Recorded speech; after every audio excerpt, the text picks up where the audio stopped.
What's up, what's up, what's up, what's up, what's up, what's up, what's up? How many likes do we have? How many likes do we have? Only 4. Oh no, that's not enough likes. Oh, the robots will be mad unless we have more. Okay, now we've got 5 likes. Oh my god. Alright. Where is the camera thing? There's the camera thing. It is Monday. It's Monday. Monday. Monday. Audio check. Looks like my audio's okay. Oh, what is this? What's going on with this stand? Is it broken? I hope you're not broken, stand. Okay, there we go. It's a Monday, I better change the scene. Scene 4. Yes, engage. Scene 4. What's up, everybody? How's it going today? Woo, I changed the lighting and man, I look a little weirder colored today. But either way, thanks for coming out. I know that I look a little different on your phone. I changed the light, and it's much brighter in my eyes. So it must be good, right? It must be good. It must be great. It must be fantastic. I lost my chat. There's my chat. Big J's Fish Keeper, Jake D, Fish Room Fever, MD Fish Tanks. Alyssa Bentley was first, Sopa Loco 55, Alana Suki, Dom 1042, Jim Smith, Lawrence Keebler, Pugamus Maximus, Alien World Aquatics, Jake D 663, Big D Smoke, Jessica Taylor, Stefan. I don't know if it's Stefan or Steven. Did I say Fishroom Fever? I see Scotty G. Simply Beta's here. Guppy Guru. Alien World Aquatics, which I already said, and I think I'm starting to repeat myself. So Joseph Stanley and Fish Iron Tactics. Brick for Brick. And time to take a breath. Quick, everybody. Take a little breath and just remember that it's Monday. And consider the possibility that it could be some other day, and maybe it would be a sad day, but it's not. Today's Monday. It's a good day to be a day because Mon, right? I guess. I don't know. These all have some kind of Nordic background, and I know that, like, Thursday's Thursday, right? What's the etymology of the days of the week in English? Oh, it's etymology. Am I saying that right? Etymology? Germanic. The origin. The oranges. The origins of the English language word Sunday, the first day of the week named after the sun. Monday, similarly easy to see where this weekday name originates. Also, Monday is the moon day. Oh. Lunae in Latin. That's right, I remember that. Lunae. Becoming moon and dieg in Old English. Okay, so it's Moon's Day. All right, cool. Let's just, I guess we'll just have to be cool with that. I have no idea what the phase the moon is in right now. It's waxing, waning, waxing, doing something wild, I'm sure. I just opened the Discord, and people have been chatting hard today on the Discord, and I have not been around that much to comment on too much. Sorry about that, guys, but I'll be back at some point in time later today. And the Patreon, we have some community posts over there, pretty good, lining up for a Friday. So if you want to get your community posts in for the Friday show, be sure to do that this week. A quick reminder to everyone over on the Patreon, go ahead and do that. Get ready for Friday's show, because I'm going to answer all the community stuff on Friday's show. Yeah, so there's the Patreon, there's that. We're also sponsored by the Moon today, because it's Moon Day, right? Brought to you in part by the Moon. And yeah, that's it. We don't really have any sponsors. We do have an affiliate sponsor with Aquarium Co-op. Mad props to Aquarium Co-op, so just shout out to that. And anybody who's new to the show, I'm going to go slightly new format today and jump right into whatever the title is, and we'll answer some questions from the chat and stuff later. Unless somebody super chats something so ridiculous that I'm going to have to 100% answer it, then we will do a sidebar. But other than that, let's get into our aquarium tips and tricks for the week of December 9th, 2019. Now, first tip, the most important first tip I have for anybody out there. If you're getting into starting an aquarium, or if you're going to start a new aquarium, any of that kind of stuff, hey, first and foremost, start out with the biggest tip is planning, okay?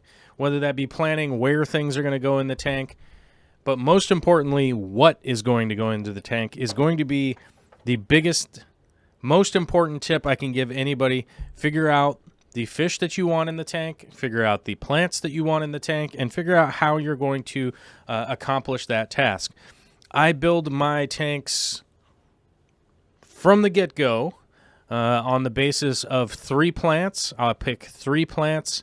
I pick the water condition that I want that will suit to those 3 plants, and I will build fish into that system much, much later on.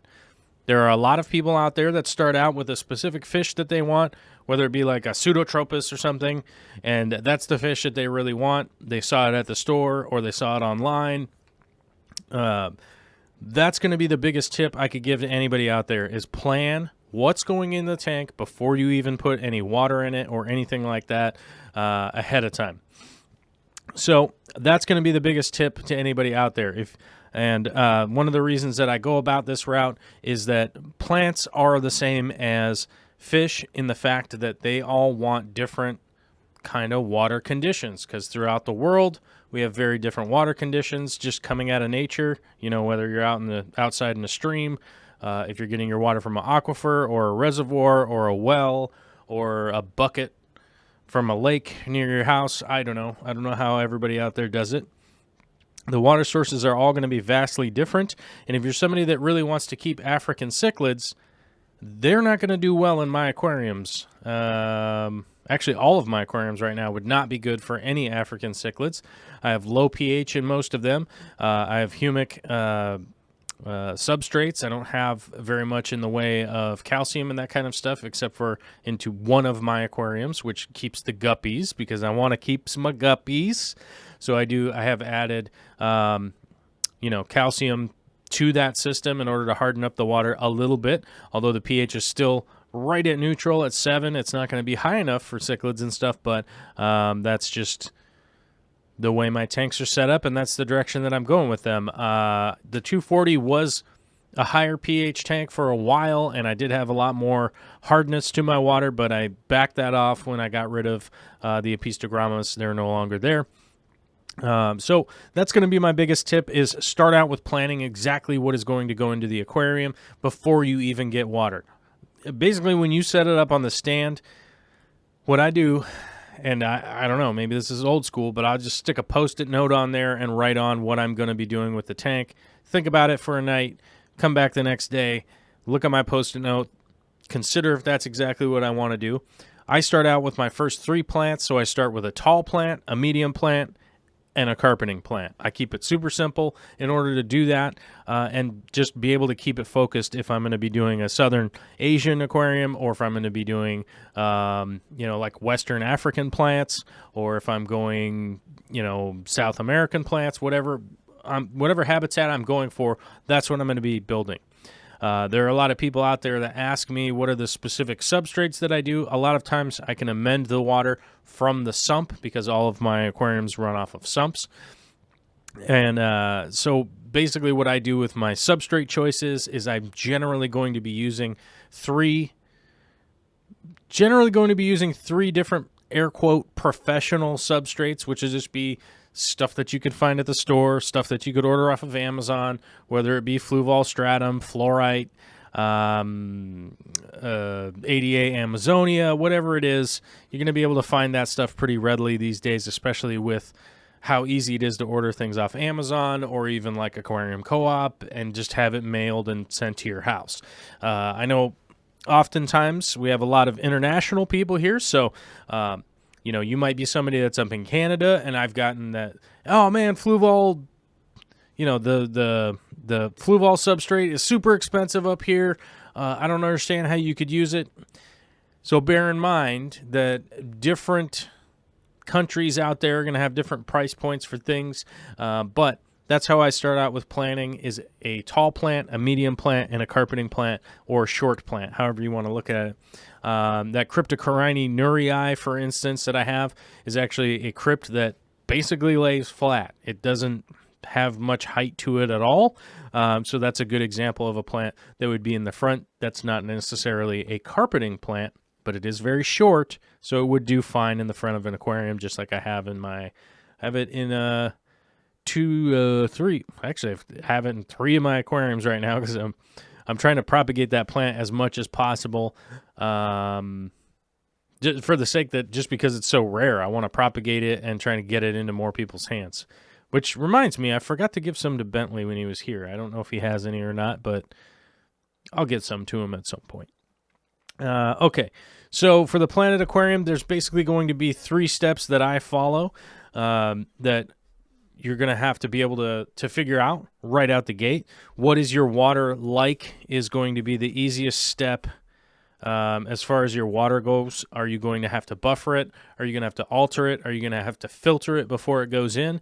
That's what you're going to have to take into consideration. And the 3 things that I was just talking about go hand in hand with that, and that would be substrate, CO2 source, and lighting.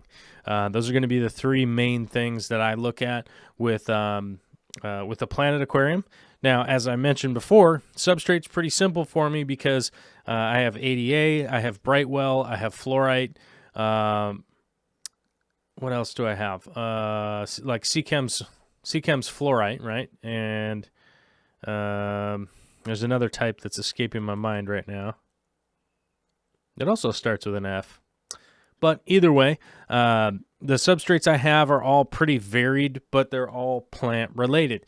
I do have some rock stuff and some snail shells and a bunch of random things also hanging around. But substrate for me is going to be pretty simple because, like I said, I have bags of each stuff around, and I can kind of amend as I'm going along as far as aquascaping and stuff like that. So it does make it pretty simple. But if you were somebody that wanted to go with a bunch of cichlids or something, you're going to have to get some aragonite. You're going to have to get something that's going to help buffer that water up really high. So substrate is kind of my first spot where I would be at. And one of the reasons for that is it's sort of one of those costs that people don't consider right out the gate. You might make some different decisions on possibly saving money or not saving money, which leads me into my second thing, which is for Planet Aquariums, what's going to be your CO2 source? Now, I've been getting a lot of questions recently about a dirted aquarium, whether or not a dirted aquarium is a good idea, and I don't think that a dirted aquarium is a good idea.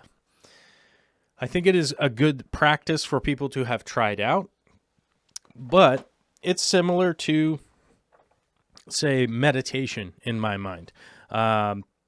It's something that I think is good for everybody to have tried out, but it might not be the right fit for you. Now, the reason why I bring up dirted aquariums along with the second thing, which is a CO2 source, is that a dirted aquarium will eventually create its own CO2 source. Now, the humic acid breaking down all of the stuff into the substrate will eventually allow enough mulm and basically anoxic bacteria and everything to be going on in your air quote, dirted aquarium, aka the Wallstad method, but it takes a long time to get to that point. Everything in there will start creating CO2 later down the line, 12 to 24 months of it being fully matured, having enough bacteria in there and being a healthy, thriving aquarium, it'll eventually start becoming its own CO2 source. Now, in the meantime, you can't just be pumping CO2 into that aquarium. Now, one of the reasons for that is that you have an extremely high and unknown fertilizing source from a dirted aquarium, and it's going to have to mature very slowly. A lot of people think a lot of fertilizer, I can go really fast. I'm just going to put a bunch of light in there. I'm going to do this stuff. Now, remember, the Wallstad method, the plants are the filtration, okay? There's not even supposed to be a filter on those aquariums. You're not supposed to be moving water around. A good example of kind of somebody that's doing Wallstead method type tanks would be like Lucas Brett's. Like, he does a bunch of stuff like that on YouTube. If you look up LRB Aquatics, I think is what his is. But Lucas does a ton of tanks like this where he puts some dirt in there, he puts some rocks in there, he puts some fish in there and all that stuff, and then he just kind of just lets it be natural. It's going to go through a lot of phases of different algae, from blackbeard algae to green water, to hair algae, to all sorts of stuff. It's going to have a lot of stuff going on. Eventually that system is going to mature basically on its own. It's part of the natural cycle of things, and it will be supplying its own CO2 later on down the road. I'm not that patient. I'm not that patient to just set up an aquarium and be like, well, I'll be back in 2 years to basically do the thing that I really want to do, which is aquascape it, have a lot of success, have really clear water, be able to control my light source to the point where I know when I can be there to film it, when I can be there to take pictures, when I can be there to move plants around and do the things that I want to do. And it's not going to be possible for me to be that active in the aquarium. Leads me to give people the recommendation that it's not something that you should start out on. It's not something that you should just be coming right out the gate to just have one aquarium that's like that, because most of us are going to mess with it. Most of us are going to mess with it on a regular basis. Like I said, you basically just don't want to do anything with it. You basically just want to leave it there, and there isn't much that you're going to be doing with it at all, which brings me to my other point of lights, which is that are you going to use a natural source for light, aka the sun? Are you going to use T5 bulbs? Are you going to use T8 bulbs? Are you going to use high pressure sodiums? Are you going to use LEDs? There's so many lights out there now to figure out exactly what you want to do, because that's going to be the other bigger price point. I use mostly Fluval's planted 3.0 light, the Fluval planted and fresh and planted, whatever it's called. Those are what I typically use, and I also inject CO2 in, and those are the big three costs that it's realistically going to boil down to, that don't necessarily have some kind of return, right? If you buy a really expensive fish, you breed it, you resell the baby fish, eventually you could probably make your money back.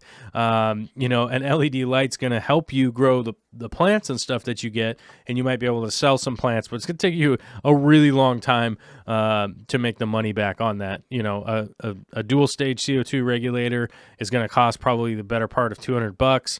A decent light's going to cost you the better part of $200. So think about selling between $8 and $30 plant packages. It's going to take you quite a long time to get to that point to make that money back. So those are kind of the three things that I really kind of give the advice to people as far as the tips of planted aquariums. I feel like LED lights are so much more effective now. They're much easier to control. You're going to get exactly what you want from them, regardless of the company that you kind of go with. But bear in mind, it is going to cost a fair bit of money in the realistic terms. If a light costs $300, that's a lot of bills that could be paid. So I understand where people come from that are like, man, that light is so much money. And I'm in agreement with you, but I also feel like if it's something that you really want to do, it's worthwhile investment these days with the technology that you can get to. Kjeld Larson says you really don't need CO2. Okay. Hey, man, everybody has their own opinion, but the photosynthetic process requires some carbon for plants to actively photosynthesize. So let's make it easier on our plants and not make it more difficult for them to grow. The plants up here in the air are currently getting 412 parts per million CO2. So that's kind of one of the reasons it's easier to grow house plants and plants up here in the air. Whereas most underwater standard water only has about 10 parts per million. So if you think about the availability of the carbon for photosynthesis, it's just not necessarily as prevalent as it is up here in the air. So you don't really need it, true, but you're going to eventually want it, and that's basically what it boils down to. Make those decisions ahead of time instead of trying to make them later on when you're looking to do something. Lady Guinevere says, you said you enjoy EcoComplete. Do you find it's fairly successful with plants?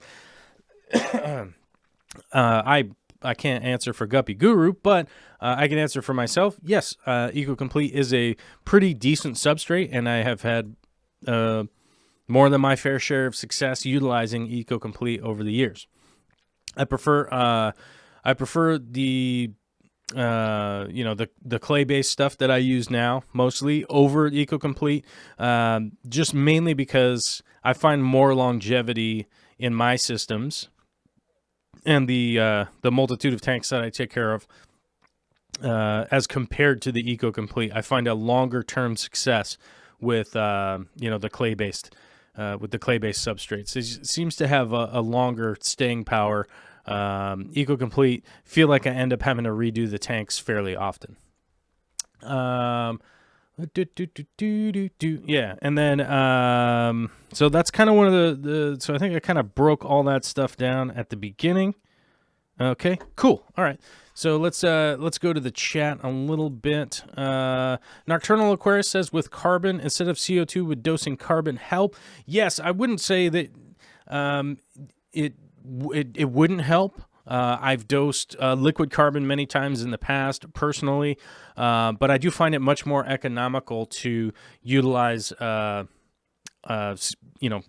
compressed gas than I do with the liquid carbon. Liquid carbon's like a really, really reoccurring cost. If you start to think about it, I've got let me do the math in my head real quick. So 122, 40, like I've got about I want to say 1,000 gallons, but it's a little shy of that. Let's call it 900 gallons. I've got about 900 gallons of water that I I take care of in my fish room. And, if I'm dosing that carbon from a liquid variety, it's really going to add up.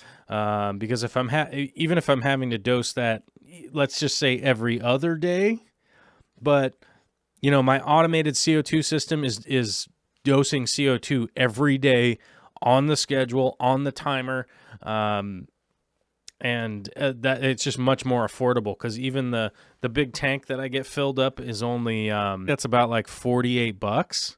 So, and that lasts me 6 months. It lasts a long time. Each tank lasts probably the 20 pounders, the big ones. Those things last at least 3 months per each one. Somewhere 2 months, maybe if I turn it up. But that's still.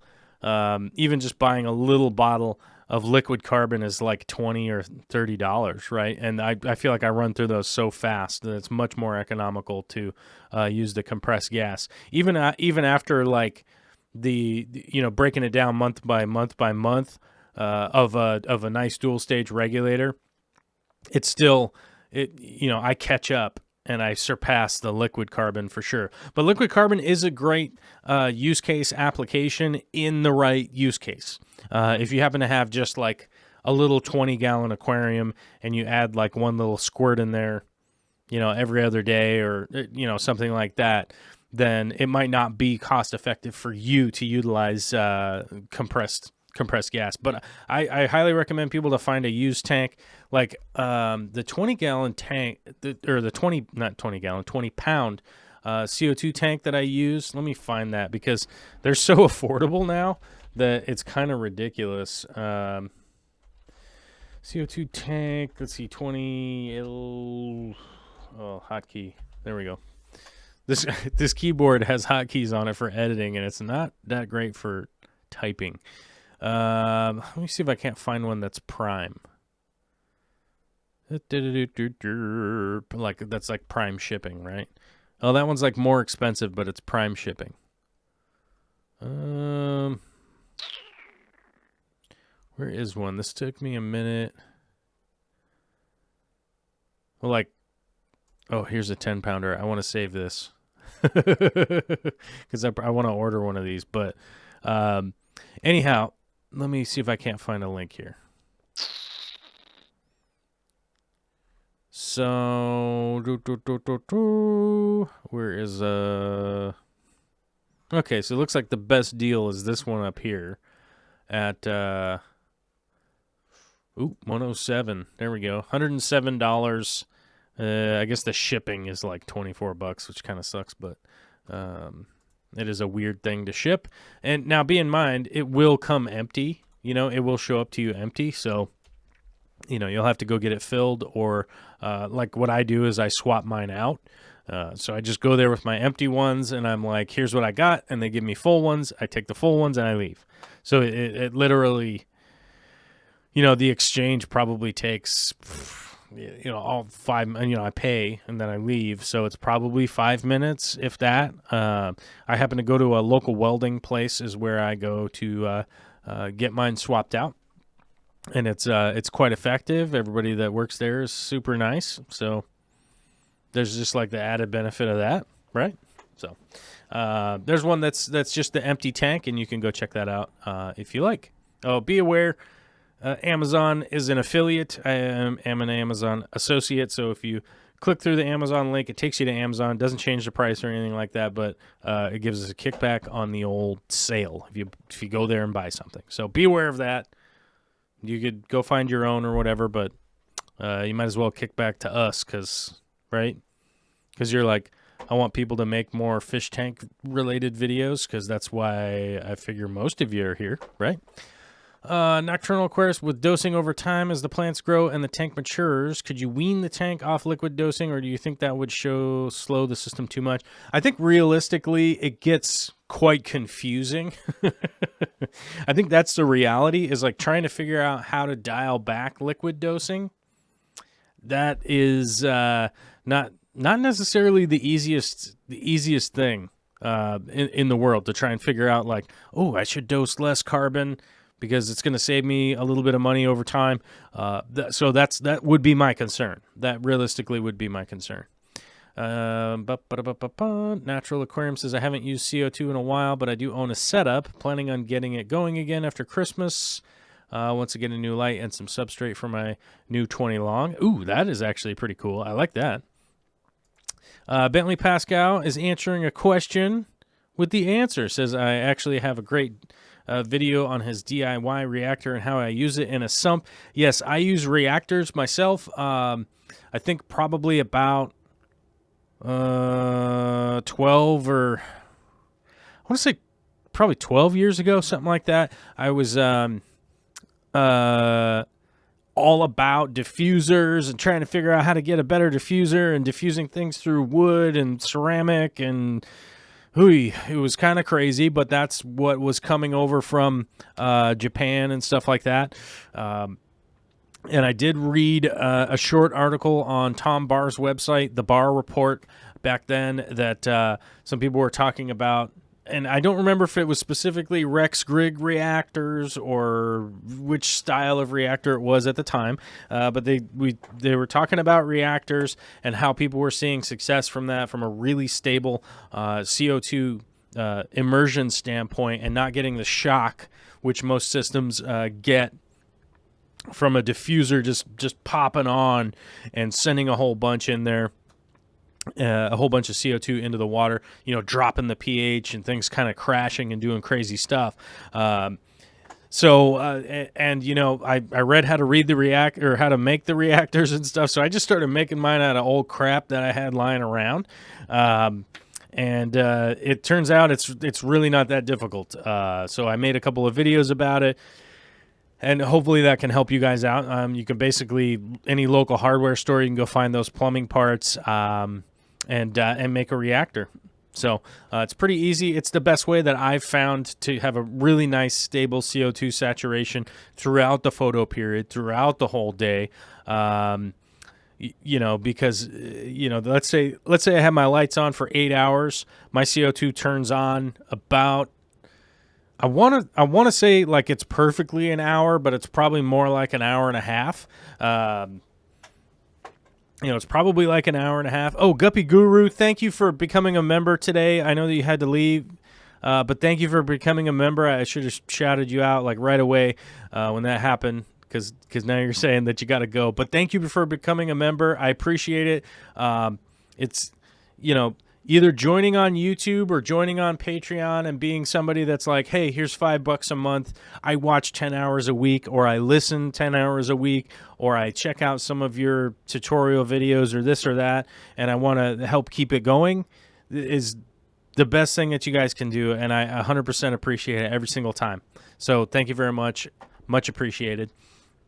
Thanks for joining up. Edward Belezis, how to control or get rid of brown algae in a Planet Aquarium. Brown algae is a waiting game. Continue to grow your system in a healthy manner and take care of it. Do your regular water changes.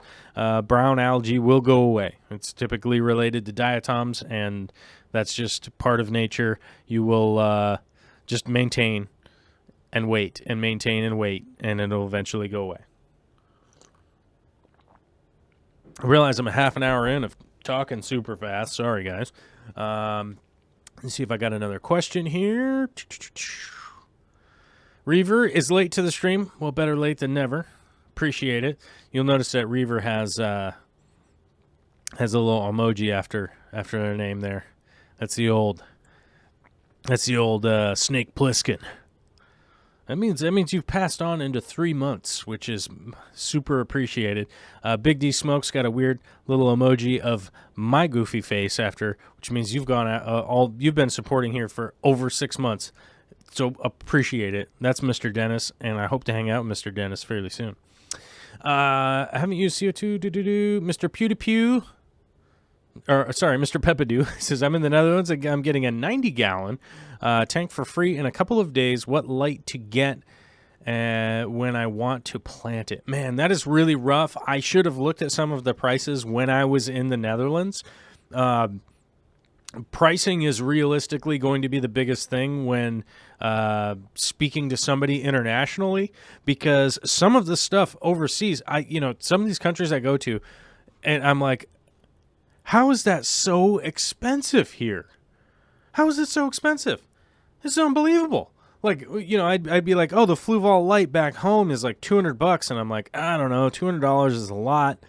But then I'll go somewhere and it'll be like $600, even converted, right? And be like, oh my gosh, what's going on here? And it turns out like imports, exports, all that kind of stuff. Realistically, I would say there are a lot of good LED lights out there right now.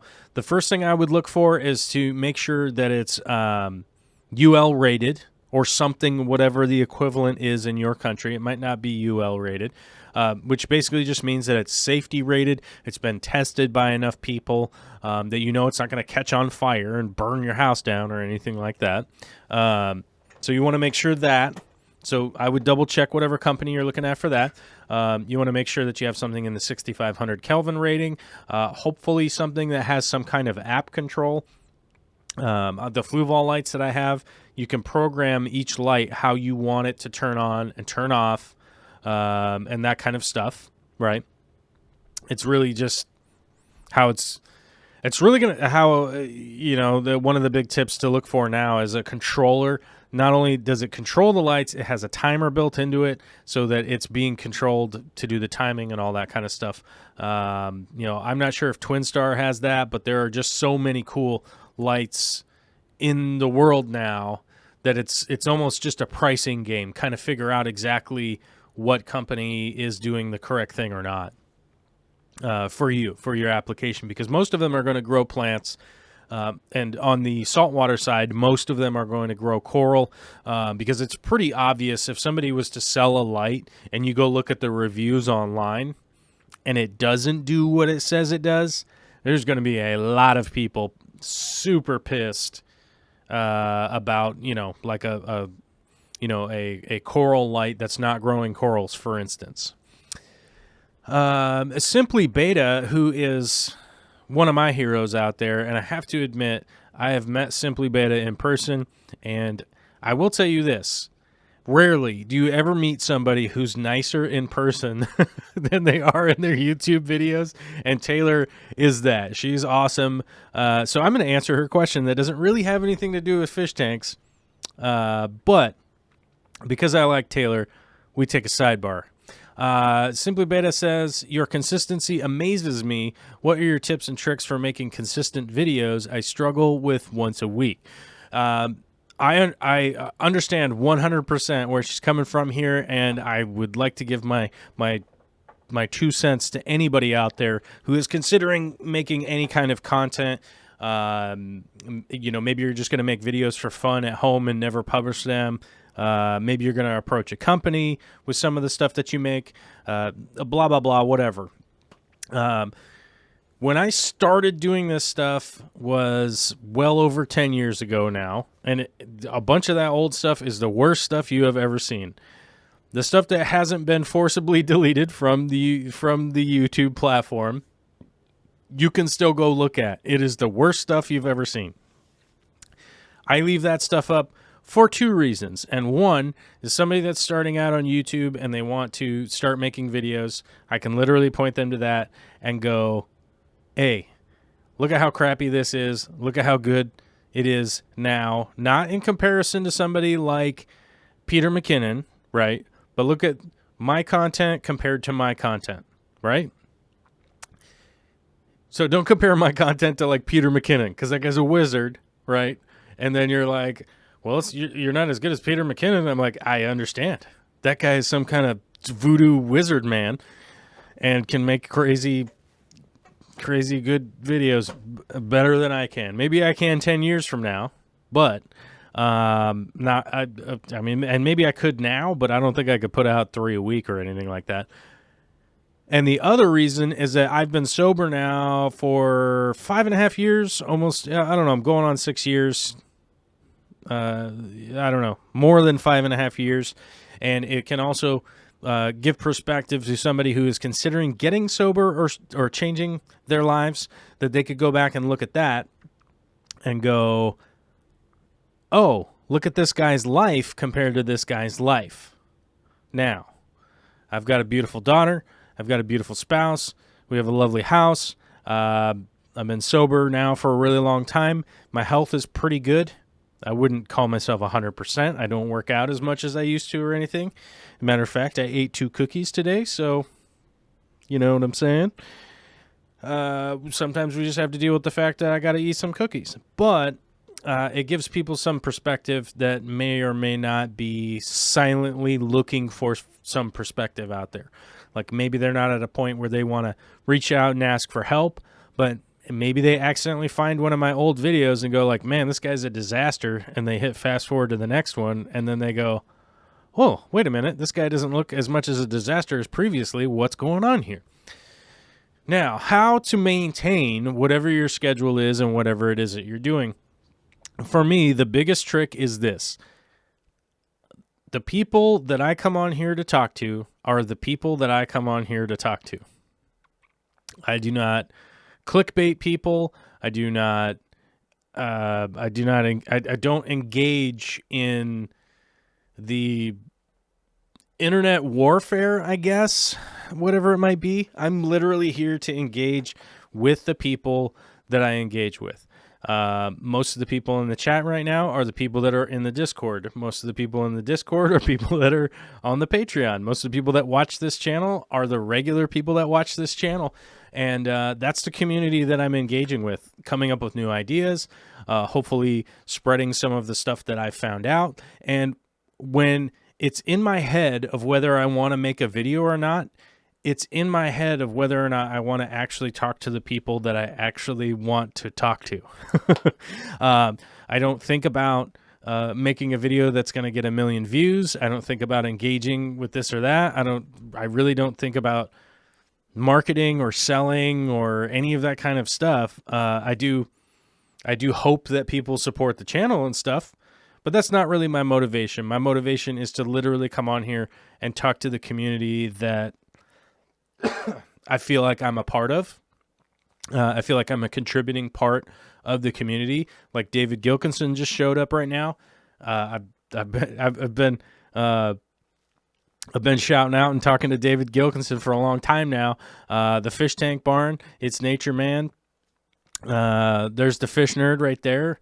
Most everybody in here, I can be like, I have seen them before and I want to see them again. And that's kind of just how I continue the pace of just making stuff that I'm making and stuff that I'm doing. As far as like a workflow goes, just film everything that you do. Set up a camera and just have it set up. And the easiest thing I could recommend to anybody out there is get an Osmo Pocket or a Hero. The GoPro Hero 40, whatever the one incarnation it is now. Something like this. This thing literally has a handle that is a tripod. So I could just set this somewhere whenever I'm doing something and just literally hit the record button. And if the battery's not dead, there's no SD card in it.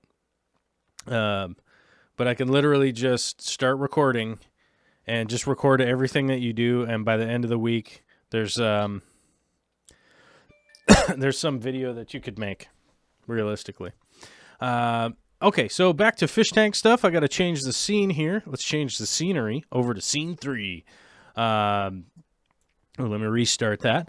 So I had to move some plants around in the aquarium today. And one of the biggest things that I would tell to people out there in the maintenance of plants, once you already have your tank set up in a thing that you are trying to do, that you're, and realistically, if you have a plant at aquarium, the thing that you're trying to do is build a beautiful aquascape with healthy plants. And what I'm doing in this aquarium right now is one of the biggest pieces of advice that I give to, so let's say beginner, what's the middling thing? Because there's like beginner and advanced, right? There's advanced, there's beginner, intermediate. That's the word I'm looking for. So intermediate and advanced people, once you start to get confident in growing plants, operating your system, making sure you're doing your water changes, all the maintenance things, the regular weekly maintenance stuff that you're doing is working well. You're continuing to do it. Now you probably have multiple tanks, that kind of stuff. And what I normally encounter with people that are intermediate to advanced is some kind of question of, how do you get your plants to look so healthy? How do you get them to grow so well? How do you get them to do this? How do you get them to do that? And all of the basics are already handled. You got a little fertilizer, you got some decent light, you got a decent substrate, you've got some CO2 in there, and they're like, I'm just not, like my pogo stem isn't looking the same. So one of the biggest pieces of advice, and not to bring up Tom Barr in every video multiple times, but around that same time period when those reactors started coming up, Tom mentioned to me, he was like, do you just trim your plants and leave them in the substrate like that? And I was like, well, yeah, because that's how you propagate, right? He was like, well, try this, okay? And I was like, what's that? He's like, pull all the plants out, pull all their roots out, all that stuff, trim the tops off, replant the tops, then propagate from the roots in a different tank. And I was like, oh man, you crazy. That's like a bad idea. Now, the first time I did it, turns out he's not crazy, and that is a fantastic idea. So, a lot of the stuff I've learned from other generous people who have been happy to share knowledge and build the hobby, and that's what I try to do too.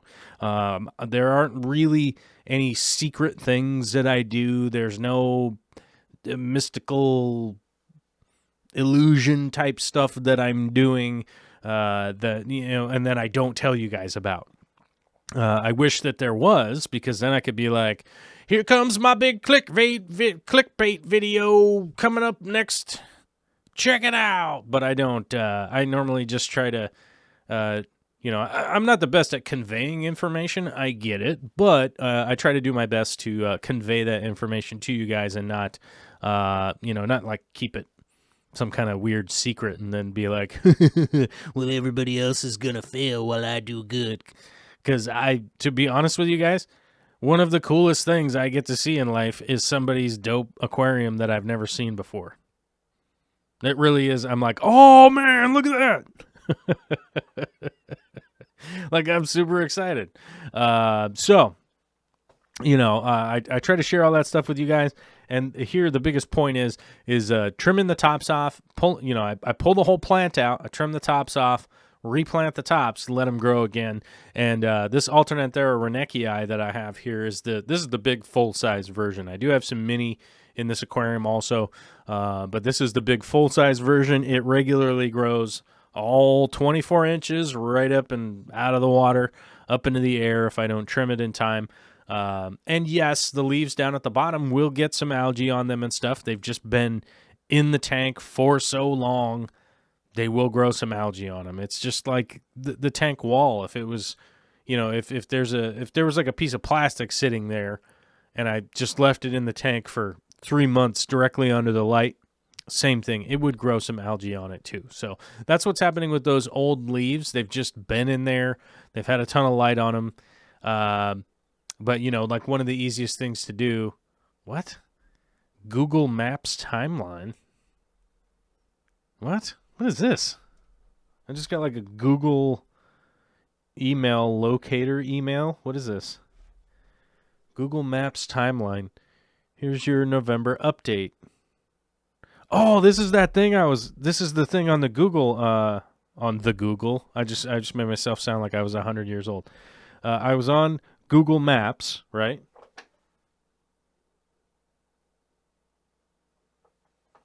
Yeah, and I had turned on location history a long time ago, right? Because somebody was like, oh no, I can't show you guys that. People will figure out where I'm at there. But there's a thing that like your phone will track everywhere you've been all day. So that's the email telling me that like I can look at it now. So I'm gonna have to look at that at some point in time. I'm gonna have to look at it again. I haven't looked at it since like last year because I was super interested in it last year because I was like, we were traveling all around Europe and stuff like that. So I was really interested in how well it was tracking me when I was in no service area, Anyhow, okay. So I sorry, I just got that email. I was like, what? What? Google sending me emails? Don't send me emails, Google. You dirty fiends. That's a good way to say it without getting demonetized, right? I wonder how dark it looks. My camera over here looks dark. I'm gonna bump the color a little bit, the brightness. Oh wow, I'm all the way down. That's probably why. It was down to -15. There we go. Let me turn that up a little bit. I was like, I look kind of dark over here in the corner. It's weird. Nobody puts baby in a corner. Oh, man. Ooh. Actually, here's something I was looking at. Is I was trying to figure out some camera solution to filming some fish room stuff that I have coming up. And I was actually looking this up. The Zcam E2C professional 4K cinema camera is only $800, but it's a micro four thirds camera, and the lens would be $400. Then the field monitor screen would be another $200 to be able to have a screen. So that's about $1,400. And I realized like I could just get another the crazy $1,400. I could just get another Canon the RP, or just keep saving money and get another EOS R. Which I have to admit, you guys, if you need a YouTube camera, the Canon EOS R is the greatest YouTube camera I think has ever been made. It even has C-Log on it. It's nuts. Alex Romer actually making it to the chat this time. Nice. But you don't have a green name, so you're not a member. I'm sorry, giving you a hard time.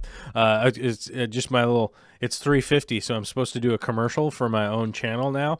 So I'd be like, "Hey guys, you should go to Patreon, and you could be like $1 a month, and you could help create more content like this because we want to build a makerspace and we want to have a public space." That's like the biggest thing. I mean, I'll build new buildings for my own fish room, and I'll do that kind of stuff.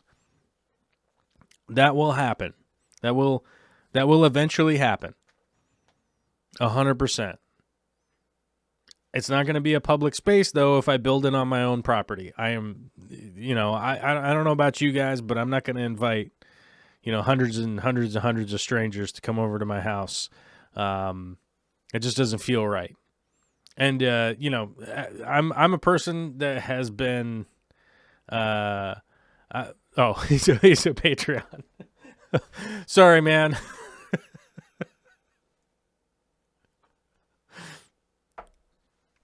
Sorry, Alex. I was just literally saying that people didn't have green names earlier. Alex. Uh-oh. At Alex. There we go. Thanks.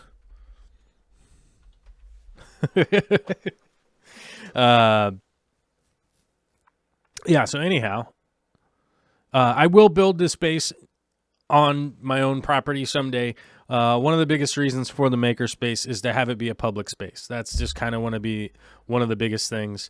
I know that there's a lot of people, and whether there's 10 people or 50 people that want to come check out my aquariums, especially as bigger projects go on. People wanting to see them in person and stuff like that. And most people can't. Alyssa can, Bentley Pasco can, and a couple other people. But there really just isn't, it's not a space that's open to the public. It's not like there's going to be a bunch of people coming to my house. So,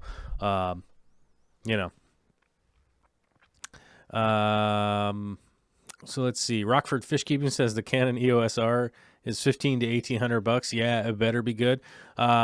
Considering it has C-Log, it's a mirrorless camera. It has the flippy screen. The focusing on it is insanely awesome now. Yeah, compare that to any other company that's offering their actual C-Log and everything. That's a screaming deal. $1,800 is a insane deal. Most other companies, like I think the closest Sony is like $3,500. I think I might be wrong. Megan Ness, what's up? Says it's been a while. Currently in North Seattle for work. What should I do on my way to Aquarium Co-op? You should definitely roll by Aquarium Co-op. It's going to be smaller than you think. That's what everybody always tells me. They're always like, I thought Aquarium Co-op was going to be bigger. It's like, it's a small local store. It's not going to be huge. It's a cool store. Definitely stop by, but it's not going to be huge. If you're thinking it's a Petco-sized mega store, it's definitely not. Ricardo Santiago says, what is the super green needle leaf plant in the video? And I have to update my bank to get my green name back on. Oh, thanks, Ricardo. Yeah, that is Pogostemon erectus is that spiky plant. And let me get my arrow out, guys, because, oh, man, we actually have a good reason to use the arrow today. Boom. There's the arrow. So this plant here, all these little spiky guys, and there's actually more over on this side too, is Pogostemon erectus, and I'll actually type it out here. I don't know who is carrying that plant right now. I actually had to drive somewhere to get that a long while ago. Pogostemon erectus. There we go.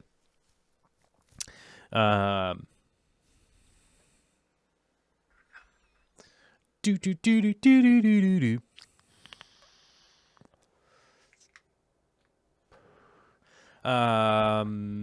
So Natural Aquarium says Rockford Fish Keeping. I was thinking the same thing. Well, there are a bunch of cameras now about in the $1,000 range that are APS-C, so they're not full frame cameras. So like Sony has the A6500, I think is what it is. The A6500. Nikon has the Z6, I think. Canon has the 90D or the M6 Mark II. There's a bunch of crop sensor cameras now that are amazing, but the EOS R for that cost it's pretty wild, to be honest. For like $1,800 with C-Log, a mirrorless camera, it's full frame, it has the flippy screen, the touch menu, all that kind of stuff. It's the focusing is crazy good. Rockford says 300 to 500 for a camera body is normal. 800 is pushing it for a lot of people. For me, you're rich if you can buy a camera for the price of my car. Well, my car was $2,000. I work really hard. I do a lot of construction. I save my money. I budget myself, and yeah. So, $2,000 for a camera may seem like a lot to some people, I guess. To me, it doesn't. It's not really. But the reality is like $4,000 to $10,000 for a professional camera is normal. Considering the C200 cinema camera is a big deal. Joseph Stanley says, "Is the fish swimming around a minute ago? The green cobra endlers? They are the yellow tiger endlers, I believe is what the street name would be. But yes, they are endlers. I got those from Melissa Bentley. She was getting rid of them. And I was like, do not give them to someone else because I want tiger endlers again. Because they're like one of my favorite fish of all time. Like, they're like 100% one of my favorite fish. The black bar endlers, I had those years and years ago. Tiger endlers. Gosh, what other... I'm trying to think, like, what other varietals I've had. I know I've had other ones, but I can't really think any... Or just, they're not popping into my head right now. But the black bar endlers, I had those for a long, long time. I had what some people would consider line bred. I don't know. I think that they were just really nice black bar endlers, and did those for a long time. I'm happy to say I'm getting back into shrimp again, which is why I got that little shrimp down there, because I legit have finally again some thriving shrimp. I'm very happy to say, and yes, I will make some videos about them at some point in time. I'm making up my mind on whether or not I want to buy more from the same place I got them, because I figure that's a good tie-in to the video. I'm not affiliated with the place that I bought them from, but I would like to let them know if I'm going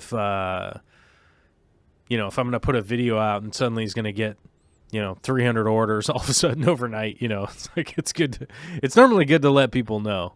Let me turn my arrow off. I realize the bright majesty of the arrow might be driving people insane, right? Just because it's so beautiful. Joseph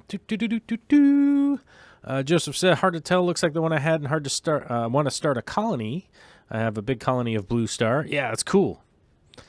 Isn't there a Ludwigia species like that, but smaller, I think? There actually is some right down here. Oh, no, I got to bring the arrow back. Sorry, the majesty of the arrow. There is some down here that is actually really cool. There's a piece right there of this new Ludwigia, which you can actually see just barely in the video today, which I'm very excited about. I'm growing it in 4 different tanks right now to give you guys kind of a breakdown on what the water looks like and exactly what I'm doing with it to grow it. Bentley and I did a live stream on Saturday where we talked about a bunch of plants and stuff like that. Would highly recommend anybody to go check out that video if you want to hear about some of the plants that I happened to order, because I'm a crazy person and I ordered more plants. Which one of them is the Inclinata, and which Jim just talked about. And I ordered some Pogostem and Samsonii. That was the big reason I wanted to order plants, because I wanted to I've wanted Samsonii Pogostemon for a really long time, and it popped up on Boost Plant, and I was like, "Oh, you guys have it for $4? I'm definitely going to order some." So I did. I was like, "What? It showed up for $4? What the?" Yeah. And considering it's Boost Plant, if they send me a bag of mush, they'll probably refund my money or something. So I was just like, whatever, here's money. I want that Samsonii really bad. Megan says, yeah, I know it's way smaller, but I'm sure the quality of fish is way better than what I have back in Indiana. I don't know. I haven't toured any fish stores in Indiana. If there's any good ones out there, somebody let me know. I'd probably fly out there and film them. I mean, if I'm willing to fly to the Netherlands to film fish stores and stuff, which, by the way, I was working on one of those videos, and I think what I'm going to do with the Netherlands videos, and it's probably going to piss people off, but I want to make them really good. I think what I'm going to do, because I'm going to be gone for the Christmassy time, right? So I think what I'm going to do is release them all as a block on like the 23rd and 24th, I think, is what I'm going to do. So that people over the Christmas holiday could hopefully have some long-ass videos that you guys would have time to watch or not. It's what I'm thinking, because I'm thinking that'll give me enough time to do a lot more of the editing on them that I want and have some real good polish to them. You know, I don't think people realize how much Johan really made that trip phenomenal. And like I was looking over the Johan's Fish Room video, and I really think people are gonna like that one. I don't know. I might be wrong, and I hope you guys really like it, because what a cool dude. They made a lot of sacrifices. I mean, obviously it was just a couple of days, and we didn't like storm a castle or anything, but made a lot of sacrifices and a lot of scheduling and stuff like that just to make it awesome. So want to make all that stuff really cool. Plus, spoiler alert, there is a part where we actually hit a bird. A bird just hit the windshield of the car while I was filming an intro to going to Vivarium. So, and I'm laughing about it now, which is more unfortunate laughter, but the bird was okay. It just hit the windshield and flew off. But yeah.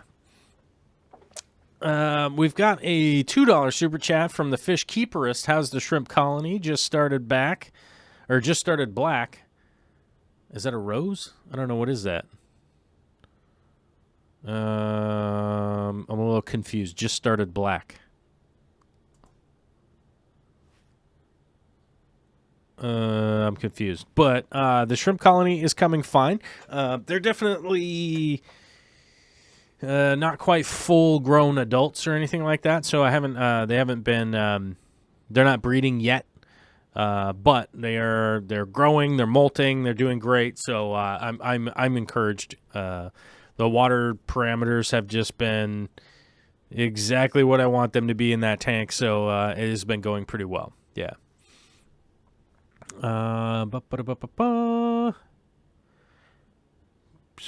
Natural Aquarium says, Joel, can't wait to see that massive Frontosa tank, but no rush.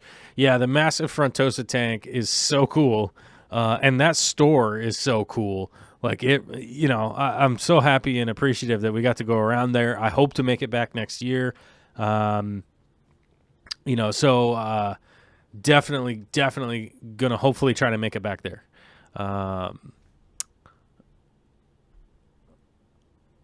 Where do I get metronidazole? I don't know. Trying to figure out what that is. Oh, metronidazole is an antibiotic that is used to treat a wide variety of infections. I don't know if that's is that an American antibiotic? Yeah. Is it? Let me see. Uses, doses.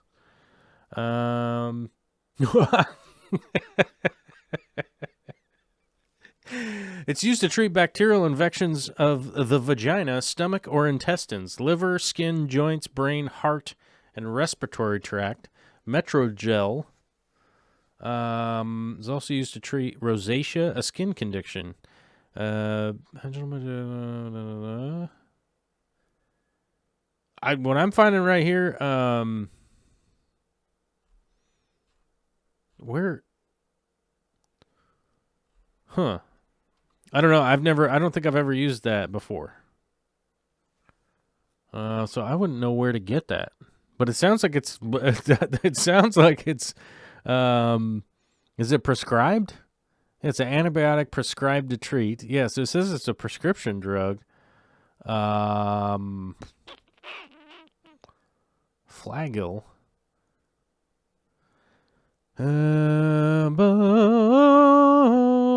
Yeah, I don't know. For UTI, urinary tract infection. So I don't know. I've never used that antibacterial for discus sickness. Okay. I you know what? I don't know where you could get that from. I've never used it before.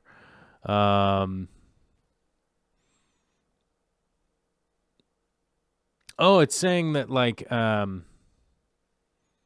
no, that's not right. Healthy Pets? I don't know. It says that Healthy Pets carries it. It's $30. Fish aid antibiotic. Yeah. I don't know. I've never used that one before. Gram-negative bacteria. Yeah. I'm trying to think of... let me...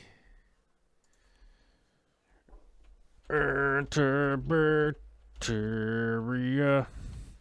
I'm not that great with like remembering medications because I really don't medicate that often, if really ever.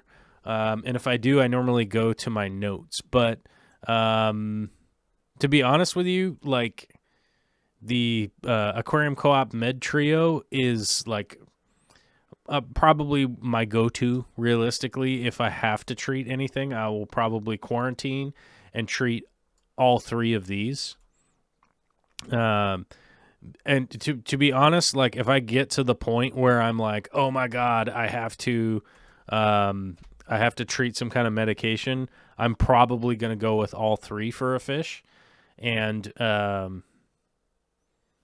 that's the route that I'm going to go. So there's a link right there to the Aquarium Co-op, but I'm not sure where you are, Sam, as far as if you're in the U.S., I would just get all three.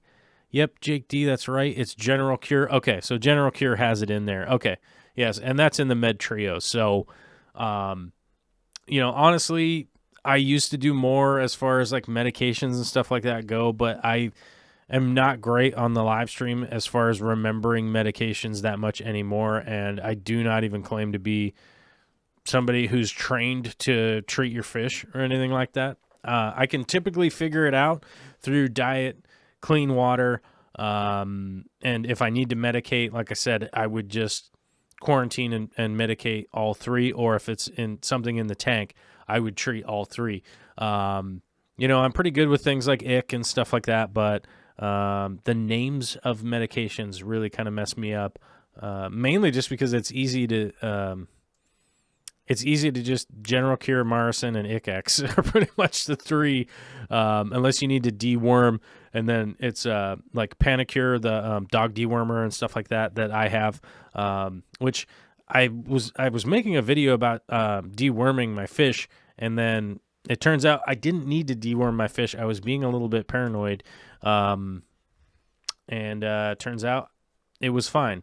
I dialed back my feeding, and started taking, I just took a little bit better care of my aquarium, basically, and it turns out that the worm issue was mostly planaria based and stuff, so I didn't really need to deworm, and those fish are doing fantastically. And one of the things I found that was kind of interesting from having gone to having been to Europe a few times now, and I will tell you that the primary function that I was doing in Europe was touring fish rooms, talking to fish keepers, looking around, seeing how other people do it, seeing how the professionals do it and stuff like that. It really does boil down to a healthy environment as far as the best practices go. A bunch of the when I was in Germany and Austria and stuff like that, some of the best fish keepers on the planet and stuff, and we're talking giant numbers of fish and stuff like that. It's really, a lot of it boils down to water temperature, the water quality being correct, feeding properly, and just really overall care is going to be the best thing that you can do. And yes, you can treat for specific ailments and stuff like that, but the biggest thing and the best thing that you want to focus on is the proper environment, and it just being as healthy as possible. Good feeding. If it's an omnivorous fish, you need to feed some protein, and you also need to feed some veggies. If it's a carnivorous fish, they shouldn't be eating a ton of veggies, and the other way around, So Sam says, won't eat white poop, hiding, points towards Metro from what I see. Yeah, so it's likely some kind of fungal or something like that. But if I have any fish that's doing any stuff like that, I would just treat the Med Trio is generally the best thing to go. Because with most like delicate small fish, we don't really have the time to really isolate exactly what is wrong with them before they generally succumb to something even worse. Their metabolism is much faster than ours. Their lifespans are much shorter than ours. So things can progress. And once you're seeing a problem, it's a lot further than most people would imagine. It's sort of the same thing with having a baby. Is that like a baby's crying and crying and crying, and you're like, what is wrong? And it turns out they have a crazy fever. Like they're already sick. Like there wasn't really a time where they could be like, I'm not feeling good. It's getting worse. I'm feeling worse. It's just like the baby is just suddenly, oh no, crying a lot. Turns out the flu is just full on flu now, Same kind of thing with fish. So you can really just, get into there. But we do have some brand new Patreonizers. I appreciate it 100%. Jennifer, thank you very much. And Derek, who was a Patreon before, but is a Patreon again. Thank you, brother. Very much appreciate it. People take the time to spin over to the Patreon and help support, a small fry guy like me, and help us do more content, bring more guests on and stuff like that. Like, just imagine, Simply Beta is in the chat, right? Just imagine, if we had a Makerspace funded, we could have her bring the whole family over here, and all of our babies could go wild, while Simply Beta and myself, probably hosted some people at the Makerspace. Or, I don't know, aquascaped and made some videos or something. Or did a live stream, I know where Simply Beta lives, and she's not that far away. I mean, it's obviously a haul. It's like 8-hour drive or something. But that's tenable, even with a family. It's much easier to drive, though. Let's be honest. If you have, like, the van, it's so much easier to drive the kids than it is to fly. It might take longer. But you could stop. You could stop the van, do the road trip style. I'm kind of worried. I think Vicky and I are going to try to take Olivia to Europe next year. And I think, I don't know. I almost feel like... can we leave Olivia here till she's a little bit older? But that's probably a personal discussion that I shouldn't mention on YouTube. Is she upstairs? Vicky Toria is indeed upstairs today. She wasn't feeling very social, so she didn't come on the show. But she said howdy to everybody out there. I forgot to say that, and it took me an hour to remember. So... that's life. Black Rose Shrimp. Okay, there we go. I was trying to remember. I got the spotted red pintos, which is like the red version of this shrimp down here. It's like the red version of this, which I'm very happy with the quality. I'm very happy with how well they're doing. And I'm just overall happy about the whole damn thing. But Cheryl, good to see Cheryl here. Getting a few more via delivery tomorrow. Love them. Can't wait. I'm going to try to figure out what the black rose is supposed to be. Let's check it out here. Let's go to the Google search. Oh, so the black rose is the black neocaridina. Okay. How much are they? $40 for 5 of them? What is that? That's crazy town. I wonder if hold on. Let me see. Let me see if my favorite guy has them or not. Pullplug.com. No, here we go. Let's see if he's got them or not. Shrimps. This is like the easiest website to use because... Oh, you've added a pop-up chat. No, we don't want that. Get out of here.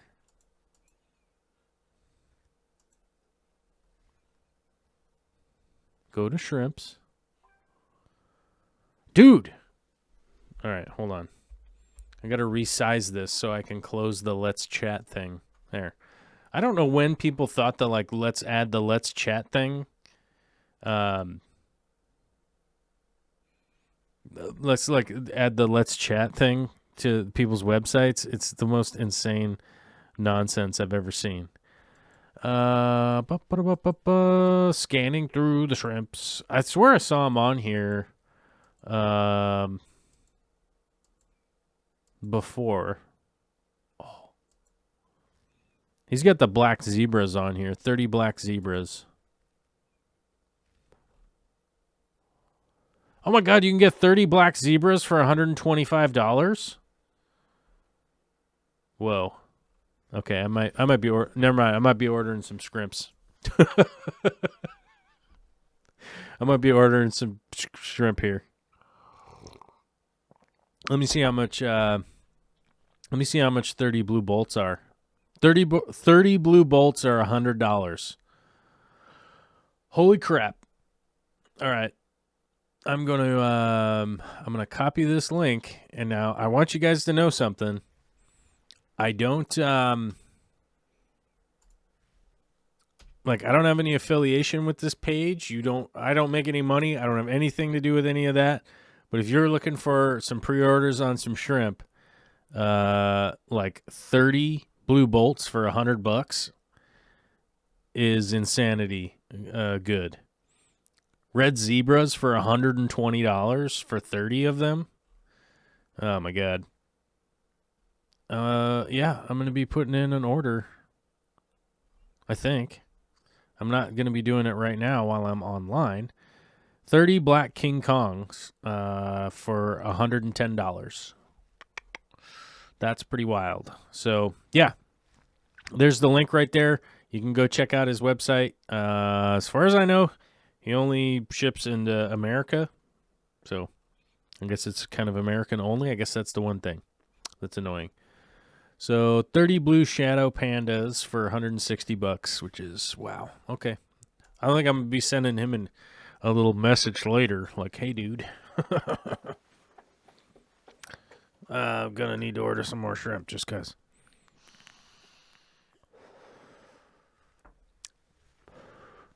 Fish Keeperist got a killer deal on 10 black rose from a local supplier. Wow. But either way, that's a screaming deal. Let me find. Is this where I'm at? We want home. So then I go over here to. Oh, it says I'm live now on YouTube, and there's 100 people watching. You better take a minute to hit the like button, I guess. I don't know. Oh, no, it says 89 people watching. But I wanted to open this up real quick so I could find out how many members we are up to now. 72 members now. So we're still shy of the 100. We've never hit the 100, but thanks to Guppy Guru for becoming a member today. Very much appreciate it. And we got the 2 new Patreon members today. So, I know that some people get mad that I talk about memberships and stuff like that, but no one else does that ever. Like, it's not like anyone else's YouTube channel ever talks about people coming over here to become a member, so I have to do it here. 5 Black Rose cost me £16 free delivery, which is okay by me. Yeah, that's not bad. Why not? That is not bad at all. I've never done any Caradinia shrimps, only Neos, but the new 20-gallon with 88 aqua soil and CO2 may be the time. Yeah, I would say that's probably where you want to be at. Some 88 aqua soil, some decent water, change water, and you're going to be pretty much working with what you need after, as long as you can get, the bacteria, get it cycled, get it doing well, and you'll be good to go. Let's see. Where is MD's fish tanks? I don't know. MD's fish tanks was here earlier. I don't know where they went. It was here earlier, but gone now.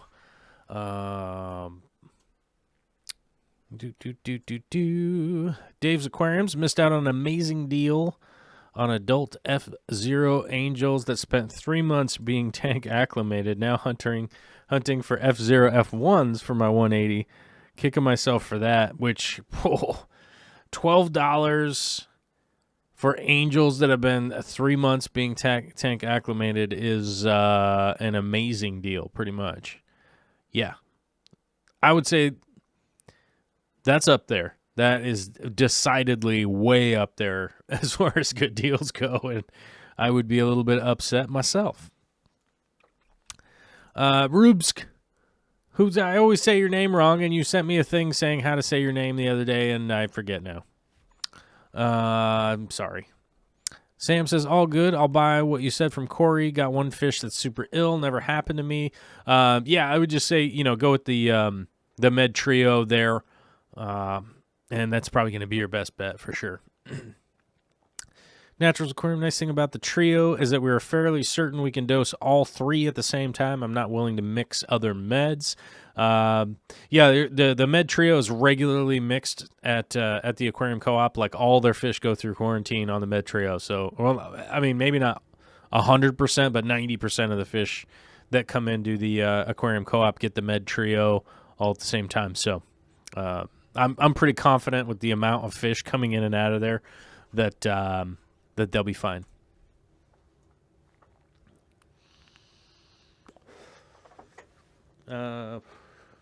Locally, black roes are like $8 each. Yeah, the all black Neo Caradina are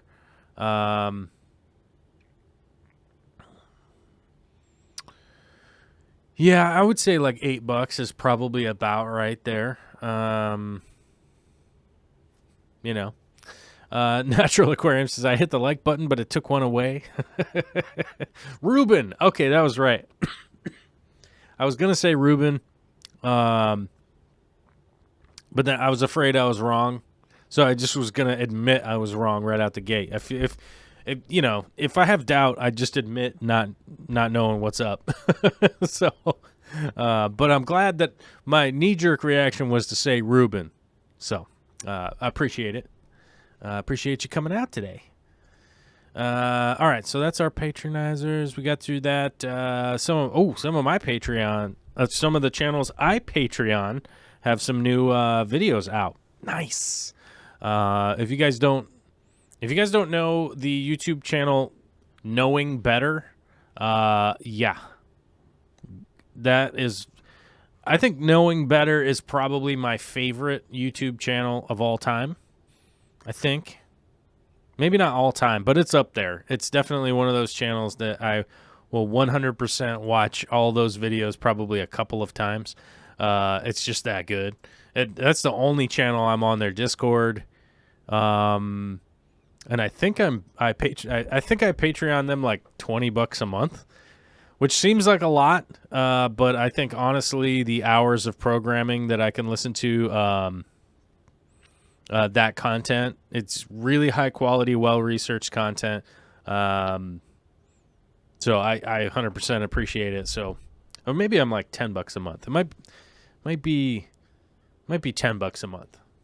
I don't know. I'd have to check. I don't know where that screen is over here, so I'd have to go figure out where that screen is and check it. But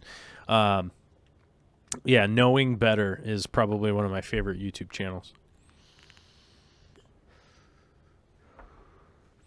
It is a fella that runs the channel is a U.S. veteran that also has degrees in history and teaching and stuff, and it's really good. He does what's called like the moderate's guide to stuff that's going on, which is kind of funny because a lot of the politics that are going on in the world these days, he takes a really measured kind of, here's the history, and here's not even really where he falls on stuff, but just sort of like, here's what's up, and here's how kind of things got to where they are. You know, and I always consider myself a moderate. You know, in these like weird political times, like people are like, oh, you're like some kind of liberal, blah, blah, blah, you know, and I'm, you know, I happen to be liberal in the terms that like I'm down with people's rights, the individual's rights, to not inflict on other people's rights. I feel like the executive branch in its own right has accumulated way too much power over the last 40 years. And I think that, you know, whether you like Trump or Obama or whoever, regardless of who you like, I think that the executive branch should have been long disbanded and look something more like how they have in the UK, where it's like, yes, they have like a queen person that does dignitary stuff, and that's pretty much it. But the people are more or less voting on all of the stuff, and legislation is being done by a large body of people. Now, I don't think there should be shouting and yelling and all that kind of stuff. I think we should just be voting on the stuff that the federal government is doing. If they have a budget and a plan, we should, as the Americans, be able to vote on it. If they're going to do stuff federally, collect the vote and get us to vote for it. Anyhow, Zach Clark says, any recommendations for CO2 regulators that don't cost a fortune? Yeah, hold on. I have one in my Amazon store, so let me find that real quick. Let me go to that. Hold on, I have to search it with my weird hotkey keyboard. Can I get a 2? Oh, I have to hit. Okay. Okay. Yeah, I think I got it here. Hold on. Whoop. So take just a moment. Scrolling. So that one is terrible. I can't advise that one. Uh-oh, somebody's calling me. Oh, here we go. This one, I've been getting and hearing from a bunch of people that I have to order this one. This is the one that I've seen that is apparently the newest. It's not the newest to the scene, but they're actually using fairly decent parts. So there's this one right here. And I have to get the copy. Let me get the link. And let me get my chat window. There it is. Paste. Boom. There we go. So there's a link that takes you to the Amazon. And then there's another one. Let me go back here and let me find. Where did it go? So let me, regulator. See, I don't know how much these Aquatech ones are now, but Aquatech. Oh, here we go. Actually, only $70 now. That is not bad. I would be inclined to order another one of these. I run an Aquatech just like this one. So it's $70, and it has the solenoid on it. So this has the solenoid and the dual stage regulator. So you're going to basically just need your bubble counter, whatever kind of bubble counter and then tubing you want. And that one's $71, so that's not out of this world. But that F-Zone one is like $54, so that's not too bad.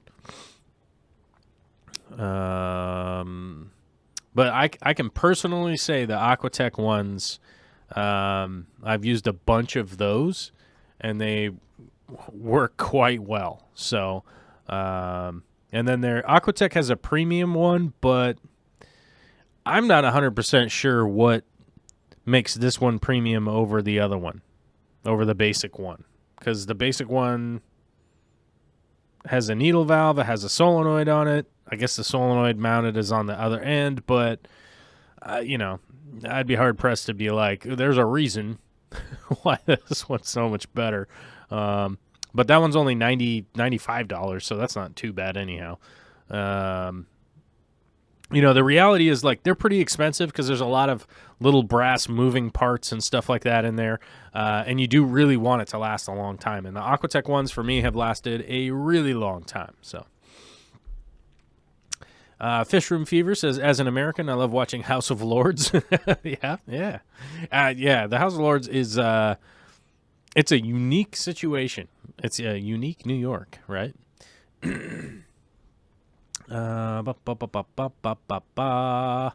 me see what I got here. All right, I don't see a whole lot of questions. We may have, wound down on a lot of people having questions or not. I'm about an hour and a half in, so that feels like about the right time to get ready to end the show. But, by the end here, I just want to give a little shout-out to our new Patreons today. And I don't know why Walgreens sent me an email. Get out of here. Delete. And send to the trash junk file. All right. Jennifer becoming a brand new Patreon today, and Derek becoming a brand new Patreon today. That is much appreciated. Totally big time. Oh,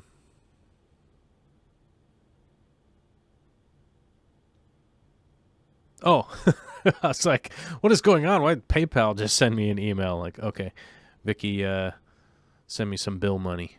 Cool. She must be up there lurking. Up there.